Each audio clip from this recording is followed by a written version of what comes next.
right. Well, All right. I heard the music pumped up when we came in. I guess getting ready. Make sure the communication's okay for up there. Yeah, we try to make it as hard. We try to make it unrealistic, to be honest with you. You know, and just with the idea if you can function in that, then you should be fine. And you know, it's really not that big a deal. These guys are incredibly experienced up front. They've played 1 million snaps and been in 1 million environments. It's just focus. And so you know they're going to move and stem and all that stuff. So just be locked in on what we got to do, and let's don't go backwards. Let's go forward. So you know, it starts with being able to get the play started without pre-snap issues. So hopefully we can do a little better this time out. How's Higgins look this week? It's been good. It's been good. He's had a good week. Good week. I know you and Tony Bennett communicated a little bit when they were going to the Final Four last year on that time. How has your relationship with him evolved over the years, and why is he somebody you've connected with? Tony Bennett, we're just acquaintances. I mean, I get to know him at the ACC meetings.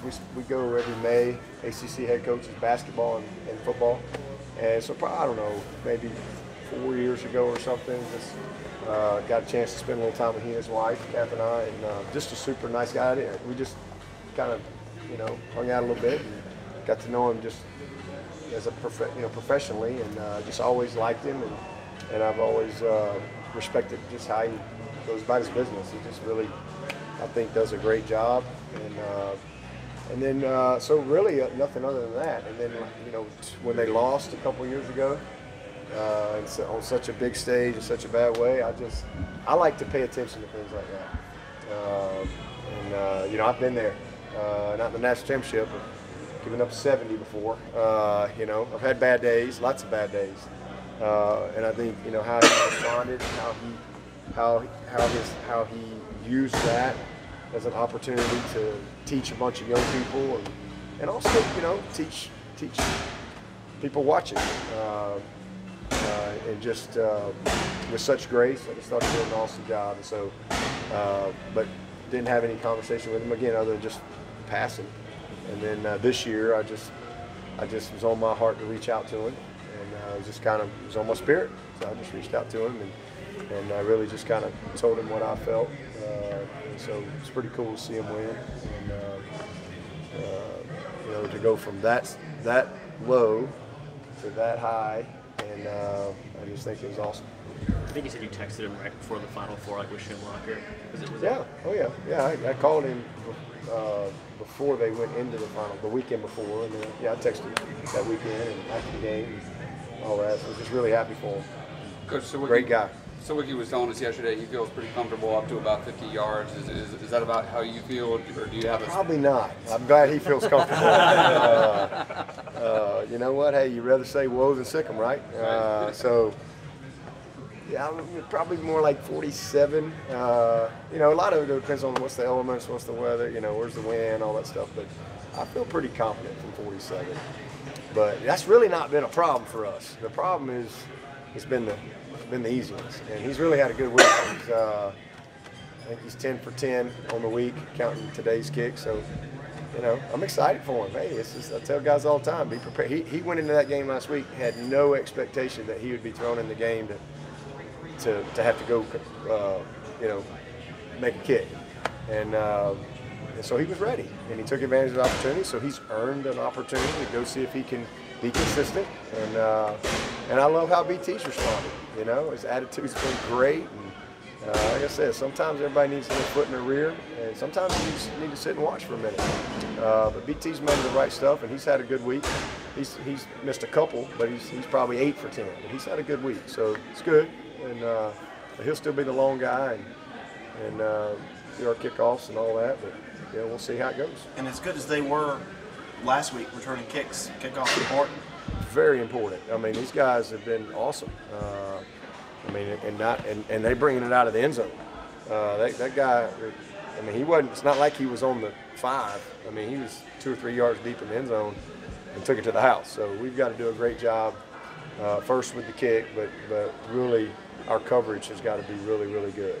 And we got to show our speed. We got to be fundamentally sound. Make sure we do the right things as far as how we get down the field and net it up and get position. But we've had a good week of practice, so I'm excited about it. Are you sometimes surprised at how, not that you'd ever be surprised at what the media does, but at how people react to you coaching a player like you did BT on Saturday? Yeah, I don't know. I guess I'm the only coach that ever yells at a player. And the thing is I yelled at Kayvon Wallace a lot worse than BT. I kicked him out of the game.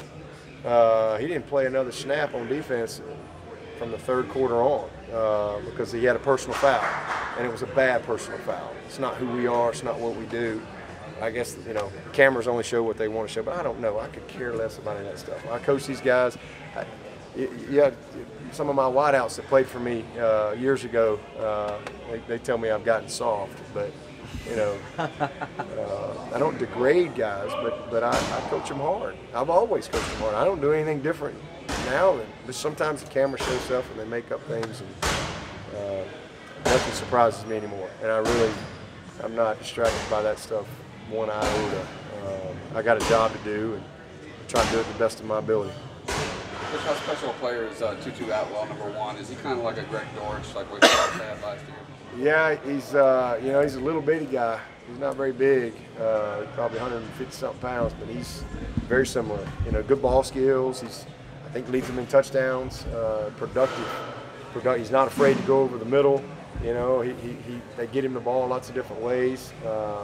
He's their jet guy, and constantly coming in motion. So I mean, they do a nice job in utilizing their skill and their talent. But he's a good player. He'll be a challenge for us. Y'all just assume Cunningham's healthy and that's it. Oh yeah. I mean, I can't imagine that he's not going to play. That would really surprise me, but you never know. But I think both would play anyway. I really think that's kind of their mindset right now, is to get them both opportunities and time. We've seen that in a couple games. I guess Florida State game they did the same thing too. But they still run their offense. I mean, it doesn't matter who's in there; they're going to do what they do, and they're very committed to it. Both of them can throw the ball. I just wish they weren't quite as accurate. Now 3 runs around a little better. 6 runs pretty good. He had that long run against. He's not. 3's a little better when it comes to that, but 6 he ain't no slouch. I mean, he can make plays with his feet too. But they're both very accurate, and again, they're going to run their offense, which puts a lot of pressure on you no matter what. They're third in the ACC, I know, in rushing, but they're also pretty good at passing the ball too. Good balance. It seems like running and throwing the football. Yeah, they are. They're built to run it, and that's what they do. I mean, most of their explosives come through their play action. They're not a drop back team very much. When they have to, they do, but mostly they want to be in the pistol, and they want to play action from that and hard, max pro type of 7-man protection, and work some routes down, a lot of shots downfield. But the thing that has impressed me about them is they're patient with what they do. They're incredibly committed. Like I said, they were down 21-0 at Florida State, and they're out there in 12 personnel and just kind of doing what they do. And all of a sudden, pop a couple plays and stay patient. Next thing you know, they're right back in the game. So I don't think they're going to change who they are. We got to do our job better than they do theirs, and that's usually what it comes down to. You get into Game 7, everybody has a little bit of an identity, and who can do what they do better. That's what it comes down to. Everybody else pretty healthy? Yeah, for the most part. Jake Venables is probably going to be is definitely going to be out. He's tweaked his ham, and Xavier Thomas is probably questionable right now too. Got banged up in practice, so he's kind of concussion protocol. So let's see on that. Will Mario be? Mario's back. Out of the doghouse. He's back. Everybody good? Thank you. Yep. All right.